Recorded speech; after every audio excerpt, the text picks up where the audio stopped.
はい。皆さんこんにちは。お元気でしょうか？はい。本日も鬼滅の刃についてお話ししていきたいと思うんですけれども、ちょっと今回から2エピソードを一緒にお話ししていこうと思います。ちょっと間に合わなくて、スケジュールの関係で本当に申し訳ございません。ということで、今日は第5話と6話一緒にお話ししていこうと思います。はい。まずはね、第5話から。はい。遊郭編ですね。はい。じゃあそれではスタート。はい、まずね戦いがね始まりまして、第5話のタイトルはド派手に行くぜ。はい。で、天元様の嫁の一人のひなつるを天元様見つけるんですけど、毒を飲んでいてダキから監視されていましたね。はい。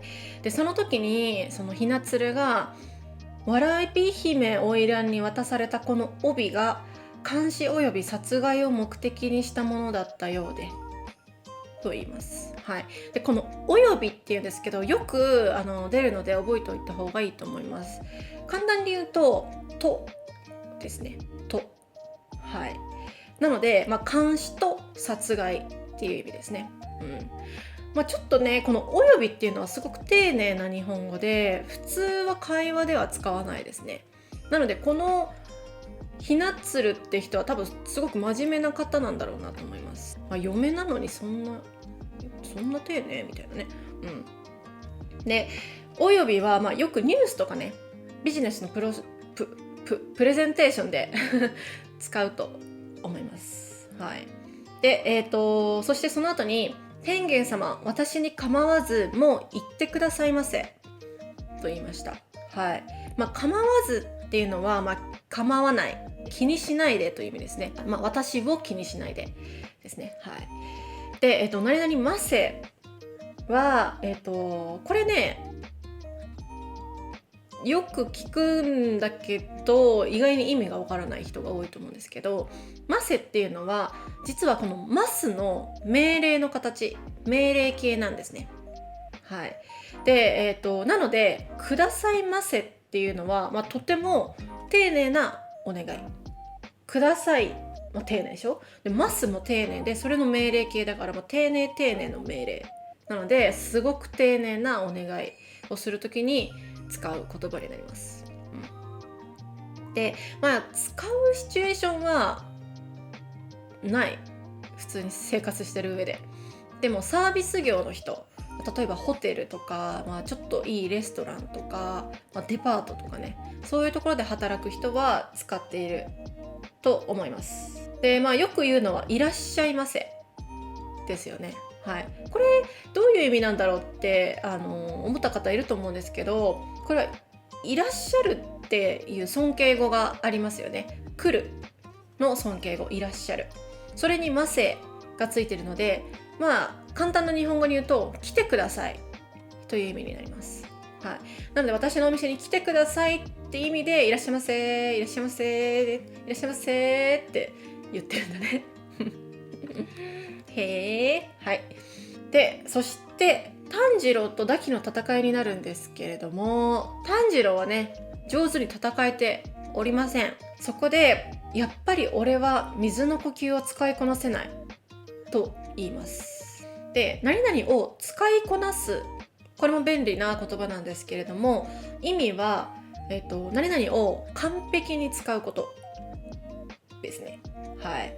例えば私の祖母は90歳だがスマートフォンを使いこなして毎日メッセージをしている。はい、すごいおばあちゃんですね。とか、先月新しい洗濯機を買ったが機能が多すぎて使いこなせていないとかね。私もね最近 Apple TV 買ったんですけど、ちょっとよく分かんなくて全然使いこなせていないです。はい、恥ずかしいね。炭治郎はね水の呼吸だと 100% の力を出せないということですね。で、地面の下で伊之助たちが戦っております。天元様のね嫁、みんな出てきましたけど、なんでみんなあんなに美人でさ、ナイスバディなわけ？なんでずるくないすごいみんななんかナイスバディだよね。はい。次。で、そして第6話に行きます。で、第6話は結構すごかったね。子供見ない方がいいなっていう感じでしたけど。はい。タイトルは重なる記憶でした。でこれはね、ダキの中にある無惨の記憶と、炭治郎の行動と、言葉が重なってるってことなんですね。はい。昔に戦った人でしょうかね、無惨が。で炭治郎と同じね耳飾りをしていたので、ちょっと気になりますね、どんな人か。はい。でちなみにこの方の声は、井上和彦さんって言って、ナルトのねかかし先生とか、夏目友人帳のにゃんこ先生の声をされてる方で、めちゃくちゃ有名な声優さんですね。ほんと鬼滅すごいね、マジでもうほんとすごい。はい。でこのエピソードはかなりグロテスク、グロい、グロかったですね。特になんか禰豆子が戦うシーンで、なんか足とか手とかが取れてたじゃん。取れてたっていうか、切れてる。結構すごかったね。はい。で炭治郎がね、覚醒っていうんですかね、覚醒しましたね。そう、目がもうこんなに開いちゃって、もう私はそうドライアイになるんじゃねって思いながら見てましたけど。で炭治郎がねその覚醒する時に言ったセリフ、言葉の中で、選ばれたものでなくとも力が足りずともってね言うんですけど、この何々ともっていうのはてもと同じ意味になります。昔の言い方ですね、とも。アニメとかね映画で使われることがあるので、覚えておいてもいいと思います。はい。普通の会話では使わないですね。はい。で炭治郎かっこよかったですね。なんか覚醒して全然もう別人のようになっていました。はい。で禰豆子もねなんか覚醒してさ、あれどうしたみたいな感じなんですけれども、なんかこう角が出てましたね、ここからビヨンってで私の母は禰豆子が大好きなんで、ちょっとこういったね LINE が来たんですけれどもなぜかすごい竹を気にしてるんですね、うちの母は。